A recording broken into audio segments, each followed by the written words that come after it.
منظور درس امروز فهمو بچه فهمه روشن بگذاریم با وظیفه خونه وظیفه خونه چی میکنیم؟ ضبط کردن چی؟ قلعه چی؟ برس ضبط کردن قلعه برس کنی شما قلعه برس تکیگیری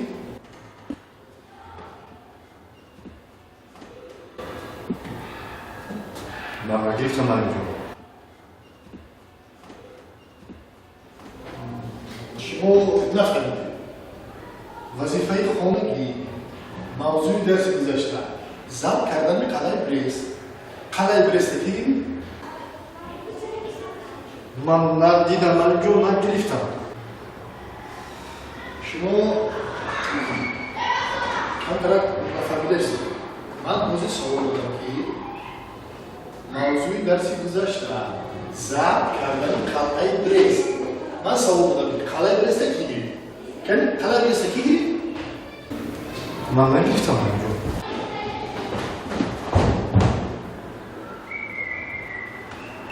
ضبط کردن قلعه برس قلعه برس تکیگیری من نگرفتم من اینجا موضوع درسی گذاشته ضبط کردن قلعه برست من سوال دادم که قلعه برست کی گرفت قلعه برست کی گرفت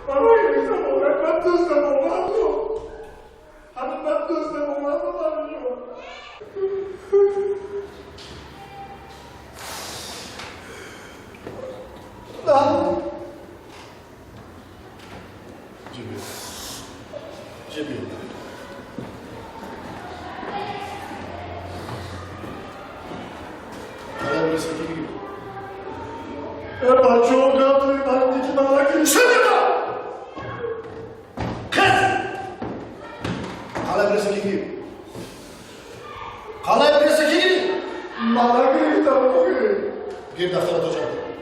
جمع بودید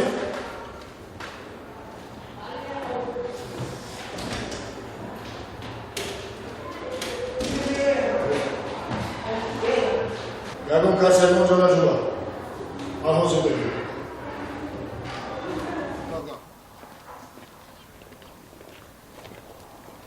کیست بکر؟ کنی خونه تو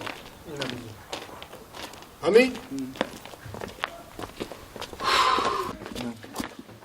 بیاین السلام علیکم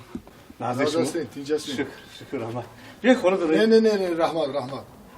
من همین گپ سر فرزند شما فرزند شما نه عقل دارد نه تمیز دارد نه سواد من پرسان شدم از موضوع درسی گذشته ضبط کردن قلعه برست من سوال دادم که قلعه برست رو کی گرفت فرزند شما میگوید که من نگرفتم راست میگه معلم من نگرفتم نگرفتی معلم جان خیلی اگر این میگرفت البته خونه میوار من میدیدم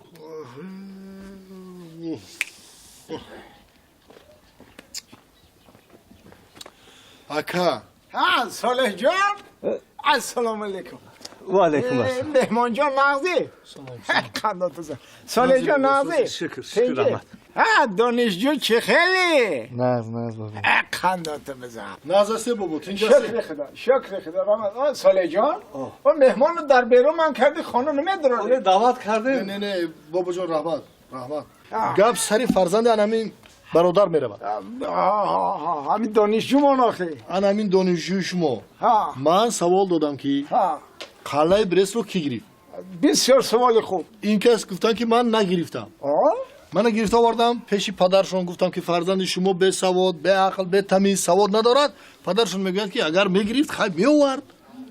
آخه من این شما یک پیری روزگار دیدم من قطعی این مردم چیکار کنم گوش کنه ما یک حیات در همسایگی همین مردم زندگی دارم